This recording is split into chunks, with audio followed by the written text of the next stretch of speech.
ভাই আমাদের কার্তাসের জন্য রিকোয়েস্ট করার ক্ষেত্রে আমরা যে একটা কমন কোয়েশ্চেন করে থাকি যে আমার রেডি তো থাকতে হবে। আমরা যখন কিট ছাড়ি পোস্ট অফিসের মাধ্যমে, তখন আমরা যেটা করি যে লাস্ট 3 বছরের যে রেডি তো আমাদের আছে এটা আমরা অবশ্যই কিটের ভিতরে দিয়ে দিই। তো অনেকের হয়তো বা কিছু কিছু ক্ষেত্র বিশেষে এই 3টা রেডি তো হয়তো বা তার থাকে না, বা হয়তো বা একটু কম বেশি হতে পারে। তো এই ক্ষেত্রে এই রেডি তোর প্রবলেমটার কারণে অনেকে হয়তো রিকোয়েস্টটা করেও না। তো এই ক্ষেত্রে আসলে আপনি তাদের জন্য কি বলবেন?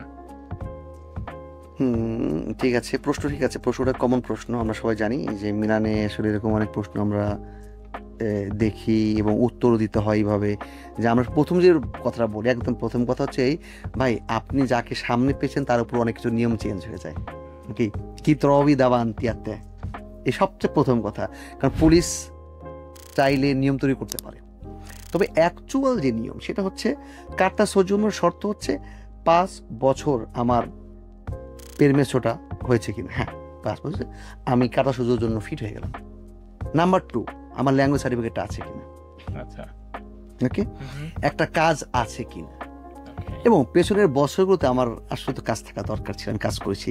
এবং এরকম হয় তুমি 2-3 বছর কিছুই করো নাই, লাস্টের বছর কাজ করেছো, দেখা যাচ্ছে যে তুমি আসলে একটা অ্যাক্টিভ না, তোমার পুলিশে পছন্দ হয়নি, দিল না তোমাকে, বললো না তোমার কোড নিয়ে আসো 3টা যাও। তুমি যদি ডিমোস্ট্রেট করতে পারো যে tu hai passato 5 anni col permesso, tu hai il certificato del test italiano e stai lavorando con un contratto buono di 1 anno, 2 anni, indeterminato, e tu hai anche lavorato nei ultimi anni anche, no? তো এইসব ব্যাপার যদি তুমি convince করতে পারো, আর বাঙালিরা তো কথা বলতে পারে না, ভয়ও পায়, আর কাথা সুযোগ করতে তুমি কথা বলতে পারছো না, কিরকম না ব্যাপারটা।